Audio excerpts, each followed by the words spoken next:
नमस्कार, knocking news.com में आपका स्वागत है। मैं हूँ गिरजेश वशिष्ठ।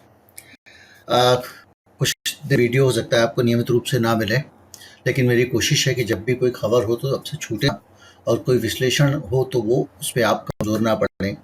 तो मैं इस वक़्त हूँ देश की कमर्शियल राजधानी, व्यावसायिक राजधानी मुंबई में, और एक निजी काम से आया हुआ हूँ। इस बीच में जो कुछ घटनाक्रम हो रहे हैं वो कागड़े हैं, और इसलिए उस पे हम लोग चर्चा कर रहे हैं और इसको आज हम डिस्कस करने वाले हैं। कहानी है शंकराचार्य वाले मुद्दे की। मैं आज इसके राजनीतिक पहलू पे बात करूंगा कि किस तरह से जो शंकराचार्य विमलेश्वरानंद सरस्वती का मामला है वो भारतीय जनता पार्टी के लिए एक बड़ी चुनौती बनता जा रहा है, एक बड़ा संकट बनता जा रहा है। और ये बड़ा संकट कैसे बन रहा है इसको हमको समझना पड़ेगा। और उससे भी ज्यादा ये संकट योगी के लिए होता जा रहा है, लेकिन उस तरह नहीं हो रहा है जैसे कि लोगों को लग रहा है कि एकदम ये योगी के खिलाफ ये हो जाएगा। बहुत एक्सट्रीम सोच है। तो इस पे हम सब सारा विश्लेषण शुरू करें इससे पहले हमको ये समझना पड़ेगा कि भारतीय जनता पार्टी जो कि है वो किन पांवों पे खड़ी है, उत्तर प्रदेश में उसका आधार क्या है। जब तक हम इसको नहीं समझेंगे सारे हमारे विश्लेषण हवाई ही साबित होंगे।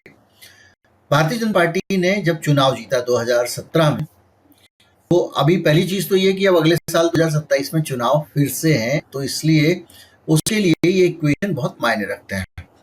तो 17 में जब चुनाव जीता तो उसका जो कार्ड था वो 2-3 तरह से उसने प्ले किया। एक मुद्दे पे वो नहीं खेलते अभी भी। पहला था हिंदुत्व वाली लड़ाई, कि किस तरह से हिंदुत्व के अंदर असुरक्षा की भावना पैदा करके उनको ये डरा कि तुम्हारी रक्षा अगर कोई कर सकता है तो हम ही कर सकते हैं। तो इसलिए योगी जो है वो एक कट्टरपंथी या कहें कि एक वीर बहादुर चेहरा है जो हिंदुत्व की रक्षा करने वाला चेहरा है। तो इसलिए इस आदमी को जो है अगर आप रखे रहोगे तो ये आपकी सुरक्षा करता रहेगा, तो ये प्रहरी है वो। तो एक तरफ हिंदुत्व के प्रहरी की छवि के तौर पे योगी आदित्यनाथ थे, दूसरी तरफ जो जिस वजह से ये चुनाव जीते और जो इनका मकसद और जो इन्होंने सोशल इंजीनियरिंग की थी, जो उत्तर प्रदेश में जाति वो मायने रखती है, वो ये थी कि यादव पिछड़ों को तोड़ना है, क्योंकि जब तक आप पिछड़े रहेंगे भारतीय जनता की दाल नहीं करने वाली थी।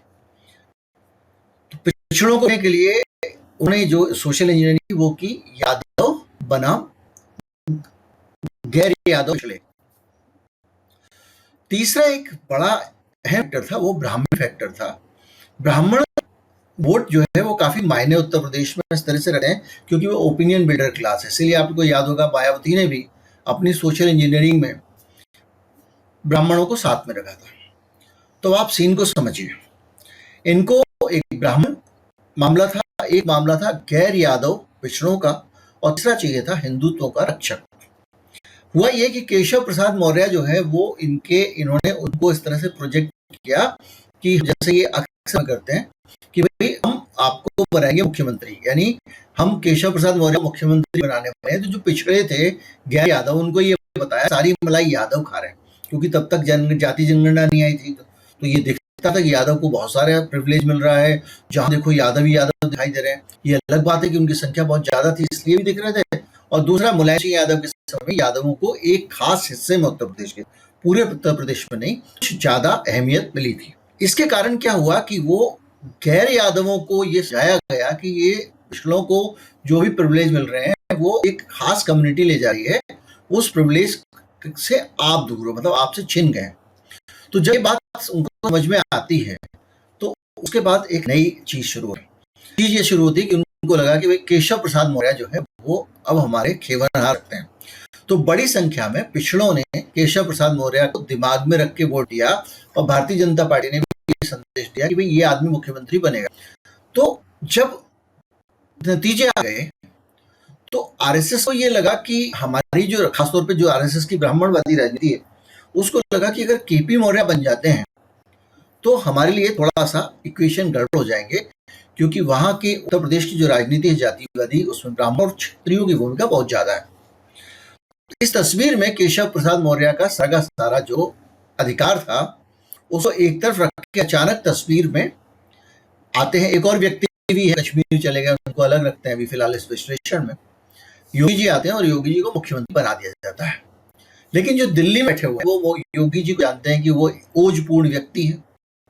तो ऐसा ना हो कि योगी जी जो है वो सारा तमाशा खुद ही लूट ले, सबको दूर-दूर कर दे। तो दिल्ली उनको बैलेंस भी करना चाहती थी, दूसरा जिन पिछड़ों ने वोट दिया उनका दिल ना टूटे, तो केपी मौर्य को बना दिया। उसी तरह पाठक जी को भी उन्होंने एक उप मुख्यमंत्री बना दिया। तो ये जो है ये बैलेंस फैक्टर उत्तर प्रदेश का कि भैया हमको सबको लेके चलना, कोई भी बुरा ना माने। और इसमें एक और नियत भी थी जो दिल्ली से अमित शाह के खेल होते हैं। नियत ये थी कि ये जो योगी हैं इनको कभी ये एहसास ना हो पाए कि मैं इनडिस्पोजेबल हूं और मेरे बगैर जो है वो पत्ता भी नहीं हिलता, इसलिए वो कहीं पे कुछ भी बेलगाम चलते रहे। तो बीच बीच में उनको झटके दिए जाते रहे। केशव प्रताप प्रसाद मौर्य की तरफ से उनको कुछ बयान दिया गया, कभी कुछ दिया गया, और उसके बाद अमित शाह ने उनके साथ फोटो भी खिंचवा लिए और उनके खिलाफ कोई एक्शन भी नहीं हुआ। एक बार तो बहुत बड़ा कांड हो गया था उत्तर प्रदेश में। संगठन सबसे बड़ा है और संगठन बड़ा है कि सरकार बड़ी है, और सरकार को संगठन की सुननी नहीं चाहिए, सुन नहीं रहे हैं, विधायकों की नहीं सुनी जा रही है, तमाम सारा आपको याद होगा वो पूरा विवाद। उस पूरे विवाद के बाद से चीजें थोड़ी तरह से शांत हो गई थी। तो अब हम आते हैं, इस पूरे क्वेश्चन को आप समझ लिया, तो अब हम आते हैं अभिमुक्तेश्वरानंद वाले मामले। देखिए, अभिमुक्तेश्वरानंद वाले मामले में केपी मौर्य ने फिर से एक बयान दिया, और बयान देने के बाद जो है वो उन्होंने एक नया मोर्चा खोल दिया, क्योंकि भगवान शंकराचार्य कह दिया उन्होंने। उनको जिनको घुमा फिरा के मोदी जी कालने भी कह रहे हैं, भगवान शंकराचार्य कहा, और ये कहा कि जिन जिन पुलिस वालों ने और जिन जिन अधिकारियों ने उनके साथ गलत किया है उनको सजा मिलेगी। अब सजा मिलने का मतलब यह है कि योगी जी के सीधे अंडर में आपने हस्तक्षेप कर दिया। क्यों? क्योंकि कानून व्यवस्था मामला है, पुलिस का मामला। पुलिस का विभाग किसके पास है? वो योगी जी के गृह मंत्रालय, खुद योगी जी देखते हैं। तो गृह मंत्रालय के अधीन, योगी जी के अधीन जो अधिकारी हैं, वो अधिकारियों को सख्त से सख्त सजा मिलेगी, और भगवान शंकराचार्य का अपमान। अब ये एक संदेश जो है ये सीधे मोदी जी पे अटैक है। मोदी जी पे इसलिए है क्योंकि ये योगी जी पे अटैक है, और योगी जी पे अटैक होने का मतलब ये है कि आप ना कहीं इस समय आप मोदी जी को भी टारगेट कर रहे हैं। लेकिन इसको मोदी जी की तरफ किसी देखा नहीं है, सबका ध्यान कहाँ है? सब ये है कि योगी है। तो योगी जब ये अटैक आता है तो यहीं से उत्तर प्रदेश की राजनीति और 2027 का चुनाव दिखना शुरू हुआ है। देखिए, केपी मौर्य जो है, जब आप केपी मौर्य जब अटैक करते हैं शंकराचार्य का पक्ष है, तो शंकराचार्य उत्तर प्रदेश की ब्राह्मणवादी जो व्यवस्था है, ब्राह्मण कम्युनिटी है, उसको भी वो एड्रेस कर रहे हैं, क्योंकि शंकराचार्य की श्रेष्ठता को लेकर ब्राह्मणों में बहुत ज्यादा गुस्सा है। और गुस्सा शायद इसलिए भी है कि योगी जी की जो एक इमेज बनी वो एक ठाकुर नेता की ज्यादा बनी। उन्होंने बहुत सारे ठाकुर नाव को प्रश्रय दिया, बड़े बड़े डॉन माफिया ब्रजेश सिंह जैसे लोग बाहर आ गए। एक और थे ग्रेजुएट होते थे अटल जी टाइम में, उन पर बलात्कार के मामले थे, वो मामले जो है वो किसी तरह से हट गए, वापस ले लिए सरकार ने। इसके अलावा कुलदीप सिंह सेंगर को किस हद तक बचाया सरकार ने कि उस पीड़िता को अपनी आत्मदाह करने की कोशिश करनी पड़ी, और उसके बाद मामले को दूसरे राज्य शिफ्ट किया गया ताकि फेयर उस पर हियरिंग, उससे सुनवाई हो सके। तो बहुत सारे इस तरह के आरोप जो हैं वो लगते हैं योगी आदित्यनाथ पे। तो उनकी एक हार्डकोर ठाकुर लीडर वाली छवि। अब यहाँ पर केपी मौर्य अगर एक संदेश देते हैं, वो ये बताने की कोशिश करते हैं कि मैं ये जो शंकराचार्य वाला कांड है ये भारतीय जनता पार्टी और आरएसएस की विचारधारा के खिलाफ है। तो यहां जाके मामला जो है वो थोड़ा सा फंस जाता है। अब फंस ऐसे जाता है कि अगर योगी आदित्यनाथ इस मामले पर रिएक्ट नहीं करते, चुपचाप बैठे रहते हैं, और अगर केपीआर के बयान पर कुछ नहीं बोलते हैं, तो योगी की अथॉरिटी जाती है। हर चुनाव में, 2027 के चुनाव में भी उत्तर प्रदेश के लोगों को ये समझाने के लिए कि भैया अगर ये समझाते हैं लोग आवाज से, ये सच नहीं है, इसका आधार नहीं, सब जानते हैं, 70 साल से सबको पता है। लेकिन ये समझाने के लिए कि भाई अब जो है वो अगर मोदी योगी नहीं रहेंगे तो हिंदुओं का हाल बुरा हो जाएगा और मुसलमान बदला लेंगे, इसलिए भैया इनको वोट दे, क्योंकि हमको एक चाहिए अपनी तरफ से लाठी वाला आदमी। तो ये एक योगी जी का मैसेज है, इसलिए योगी जी की भी उनको जरूरत है। अब लेकिन योगी जी अपनी उस ठसक को कम से पड़ने देंगे? उनके अधिकारी, उनके लोग उनको सीधे सीधे डिप्टी चीफ मिनिस्टर कह रहा है सजा मिलेगी। तो अब क्या हो गया कि ये मामला जा रहा है ऊपर जा रहा है। तो यह मामला प्रधानमंत्री पद की महत्वाकांक्षा पहुंच गया है। कई लोग ये मानते हैं कि योगी आदित्यनाथ जो है वो अगर उत्तर प्रदेश में अच्छे तरीके से विजयी बने रहते हैं, काम करते रहते हैं, तो प्रधानमंत्री पद के लिए उनकी दावेदारी है। हालांकि इलेक्शन मैनेजमेंट पे कसर रही या रखी गई, कई लोगों का कहना है कि रखी गई, जो अजय हैं जहां चाहे जीत जाते हैं, उनके पास में बहुत सारी सोशल इंजीनियरिंग है, वोटर लिस्ट के बहुत सारे उदाहरण आ रहे हैं, बंगाल में अभी देखिए मुकदमा आ गया, तमाम सारी चीजें आ गई, ईवीएम का मसला भी उठा। तो ये एक तरफ स्पष्ट है और सारे भारतीय जनता पार्टी के लोग भी व्यक्तिगत बातचीत मानते हैं कि कोई एक जादुई छड़ी अमित शाह के पास में है। अगर जादू की छड़ी अमित शाह के पास में है तो उत्तर प्रदेश में 2024 के लोकसभा चुनाव में भारतीय जनता पार्टी कितनी दुर्गति हुई इसकी कल्पना आप कर सकते हैं। भारतीय जनता पार्टी ने 30 सीटें गवा दी, 33 सीटें जीती हैं। 30 सीटें होती थी पिछली बार उसके पास लोकसभा की, यानी एक बड़ी ताकत उत्तर प्रदेश में खो दी। और उसी का नतीजा ये है कि मोदी जी की सरकार केंद्र की बैसाखियों पे खड़ी हुई है, वरना पूर्ण बहुमत आता। मोदी जी के लिए अपनी सीट बचाना भी मुश्किल हो गया। और ये सब कब हुआ? जब योगी की लीडरशिप में चुनाव लड़ रहा था। जब योगी जी की लीडरशिप में चुनाव लड़ रहा था, योगी जी भी लोगों को ये दे रहे थे कि लोकसभा चुनाव में हमको जो कहा जाए वो हम कर रहे हैं, बाकी सारा काम तय हो रहा है अमित शाह के पास से। तो ये दोनों के बीच में एक सिलसिला आप देखेंगे लगातार चला जा रहा है, और वो सिलसिला ये है कि किस तरह से भारतीय जनता पार्टी के अंदर एक उत्तर प्रदेश की जो सिचुएशन है वो कन्फ्लिक्ट है। तो अब एक बड़ा सवाल आता है, भाई अगर आप लोकसभा चुनाव में इतना खराब आपने किया, आपकी इतनी खराब हालत रही, तो ऐसी कंडीशन में, ऐसे हालात में, परिस्थितियों में हम आने वाला लोकसभा विधानसभा का प्रदेश का चुनाव, उत्तर प्रदेश सबसे बड़ा प्रदेश है, समाजवादी पार्टी लोकसभा में सबसे बड़ी पार्टी है उत्तर प्रदेश से, कांग्रेस को मिल गई है। तो ऐसे में आने वाला विधानसभा का चुनाव क्या अकेले योगी की लीडरशिप में लड़ना ठीक रहेगा? और वो भी तब जब केपी मौर्य बार बार कम ठोक रहे हैं, बार बार संकेत दे रहे हैं, प्लस ब्राह्मण की जो उनकी एक सोशल इंजीनियरिंग है, उस सोशल इंजीनियरिंग को भी उन्होंने बढ़िया तरीके से इस बार ऐड किया है। और जब भी योगी के खिलाफ कोई भी घुमा फिरा के सीधे बयान नहीं देते हैं, वो कभी खुला बयान नहीं दिया है, कुछ भी एक फुंतरू छोड़ते हैं, कुछ भी है, तो केंद्र की तरफ को डिस्टर्ब नहीं किया जाता।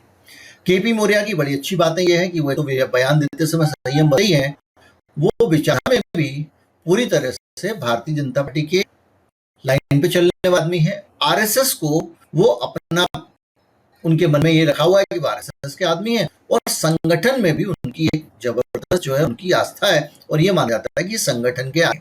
तो अभी क्या हो रहा है कि योगी के साथ में आप हिसाब लगाएं तो योगी का ठीक है वॉरियर वाली छवि, लेकिन रक्षक की छवि है, पर वो योगी 2027 चुनाव में भारतीय जनता पार्टी ने यह कराने में काम होंगे पास बार, ये बड़ा सवाल है।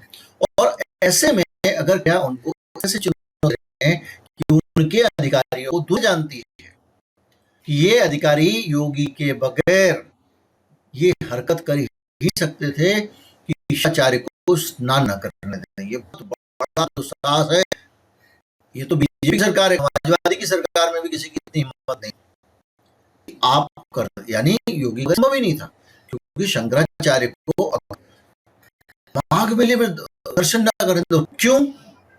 अजीब सा रखा कि भाई वो जा नहीं सकते, वाहन पे तो वो वाहन पे तो जा नहीं सकते, वो तो पालकी पे कंधे बिठा कर जा रहे थे, पालकी में स्नान करते हैं, इस बार कैसा हो गया। और उसके बाद एक ब्रूटल टाइप का उस पर क्रैकडाउन हुआ, बच्चों को पीटा गया, उनकी चुटिया पकड़ के घसीटा गया, छोटे छोटे मासूम बच्चे वेद पाठी से, मतलब आजकल लोग वो जब हिंदुत्व की लहर चल रही है, अपने बच्चों को वेद पाठी बनाओ क्योंकि मदरसों में लोग पढ़ते हैं, ये सब आप कर रहे हो, ऐसे में उन मासूम को पीटा जाए तो एक बड़ा हुआ। अब हो क्या रहा है इस मामले, ये चीज बड़ी क्लियर हो गई कि 2027 के चुनाव में भारतीय जनता पार्टी सोचे कि सिर्फ योगी के भरोसे ले जाएगी तो ये बेवकूफी होगी, ये हम सब जानते हैं, लेकिन योगी के बगैर निकाल पाएगी, ये उससे भी बड़ा बेवकूफी होगी। तो अब समस्या ये है कि कि इन सारी चीजों को साथ लेके भी चलना है और साथ लेके चलने का अभी तक सिलसिला चल रहा था। ये सब चीजें जब आपस में लग गई हैं, आपस में लड़ाई झगड़ा होने गया, आपस में एक दूसरे में दखल करने लग गए। अब केपी मौर्य की दिक्कत यह है कि वो अगर ना करे तो उनके अस्तित्व का सवाल है, और उससे भी बड़ी बात यह है कि केपी मौर्य का दखल अगर ना हो, केंद्र की तो पूछ ही नहीं रहेगी ना। जब ये तो आपस में कुछ कुछ इनका कंफ्लिक्ट होता रहेगा तभी केंद्र को पूछेंगे, तभी अमित शाह की पूछोगी, तो ये भी सिचुएशन है। तो कुल मिला के अभी 2027 को लेके Yogi ji clear cut leader नहीं है भारतीय जनता पार्टी के। इस सिचुएशन में योगी खतरे में दिख रहे हैं।